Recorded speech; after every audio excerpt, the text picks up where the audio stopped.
Assalamualaikum warahmatullahi wabarakatuh. Nama saya Salsabila Cahaya Anida dengan NIM 2401050214. Di sini saya akan memaparkan hasil dari artikel yang saya buat dengan judul Refleksi Guru terhadap faktor-faktor yang mempengaruhi kemampuan numerasi siswa sekolah dasar dengan studi kualitatif di Sekolah Dasar Negeri 03 Jatipurwo. Nah, latar belakang dari artikel yang saya buat, yang pertama adalah numerasi yang merupakan kemampuan dasar penting yang harus dimiliki oleh peserta didik. Yang kedua, hasil PISA Indonesia yang masih tergolong rendah selama beberapa tahun terakhir, dan juga peran penting dari guru dalam penguatan numerasi di sekolah dasar. Nah, tujuan penelitian yang saya buat ini adalah untuk menilai kemampuan numerasi siswa terutama di Sekolah Dasar Negeri 03 Jatipurwo.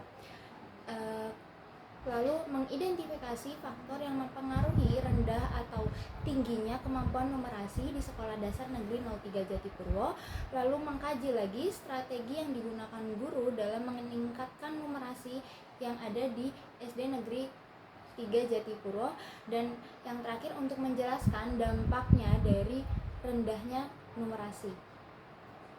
Metode yang saya gunakan dengan pendekatan kualitatif dengan cara mengumpulkan data. Lalu saya juga menggunakan teknik wawancara reflektif dengan narasumber utama guru kelas 5 SD Negeri 3 Jatipurwo, yaitu Ibu Arin Widiawati SPD.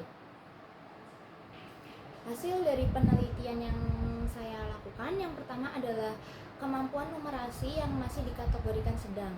Nah, menurut pemaparan dari Ibu Arin sendiri, numerasi di SD Negeri 3 Jatipurwo itu dalam kategori sedang, yaitu tidak dalam kategori rendah tapi juga belum mencapai kategori tinggi. Selain itu, menurut Bu Arin, siswa kuat di prosedural dan lemah dalam kontekstual. Menurut Bu Arin, hal ini terjadi karena siswa itu lebih memahami dan bisa menyelesaikan masalah numerasi, terutama matematika, dengan menggunakan rumus yang ada di buku atau yang sudah diberikan oleh guru. Namun siswa masih kurang dalam menerapkan konteks numerasi dalam kehidupan nyatanya. Sehingga apabila diberikan soal cerita yang berkaitan dengan kehidupan nyata, itu siswa masih sulit untuk memahami dan memecahkannya. Lalu yang terakhir, adanya antusias saat belajar kontekstual. Nah, hal ini itu karena siswa itu lemah dalam numerasi kontekstual, sehingga siswa lebih semangat dan antusias untuk belajar numerasi secara kontekstual. Adapun beberapa faktor yang mempengaruhi kondisi siswa dalam mempelajari numerasi. Yang pertama adalah metode mengajar yang kurang inovatif. Nah, hal ini itu karena guru itu lebih sering menggunakan metode ceramah, sehingga peserta didik itu gampang merasa malas, merasa bosan, sehingga peserta didik juga tidak mau atau mungkin sedikit enggan menyimak materi dengan baik. Lalu yang kedua, penggunaan gadget berlebihan. Menurut Bu Arin, gadget itu juga berperan penting dalam merendahnya numerasi yang ada. Karena peserta didik itu lebih suka bermain gadget, sehingga itu menurunkan minat belajar mereka, sehingga mereka tidak bisa fokus dan tidak bisa belajar mencermat materi dengan baik. Lalu yang ketiga adalah dukungan keluarga yang rendah. Nah, hal ini itu bisa dilihat dari orang tua yang jarang melihat nilai atau rapot dari anak-anaknya, atau orang tua yang jarang memberi apresiasi untuk anaknya. Jadi orang tua itu terkesan acuh terhadap prestasi ataupun nilai yang didapat anaknya di sekolah. Hal itu juga membuat motivasi para siswa untuk belajar itu menurun karena mereka merasa tidak akan mendapat penghargaan apa-apa. Lalu yang keempat adalah sarana belajar yang terbatas. Karena adanya keterbatasan sarana belajar, guru juga kesulitan untuk menentukan metode yang inovatif dan kreatif.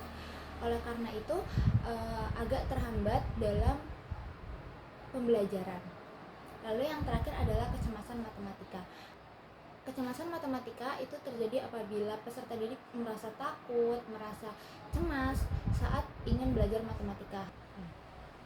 itu dipengaruhi oleh banyak hal seperti takut tidak paham materi, takut nilainya turun, atau takut mendapat marah apabila mendapat nilai yang rendah. Terutama di saat ini dapat kita ketahui bahwa akan banyak orang yang mengakui kepintaran siswa apabila dia mendapat nilai yang bagus dalam matematika, sehingga banyak peserta didik yang merasa cemas apabila belajar matematika karena takut hasilnya kurang memuaskan bagi orang sekitar, terutama orang tuanya. Lalu ada strategi yang digunakan oleh guru untuk meningkatkan numerasi. Yang pertama adalah pembelajaran kontekstual. Pembelajaran kontekstual ini salah satu jenisnya menurut yang dipaparkan oleh Bu Arin itu main pasar-pasaran. Jadi peserta didik diajak untuk bermain menjadi penjual dan pembeli. Hal itu membuat peserta didik bisa memahami secara kontekstual pembelajaran numerasi itu. Yang kedua, diferensiasi pembelajaran. Nah, guru juga bisa membuat pembelajaran lebih kreatif dan inovatif sehingga peserta didik itu merasa senang setiap belajar. Jadi peserta didik tidak merasa jenuh dan justru peserta didik termotivasi untuk terus belajar. Yang ketiga adalah model pembelajaran berbasis problem based learning.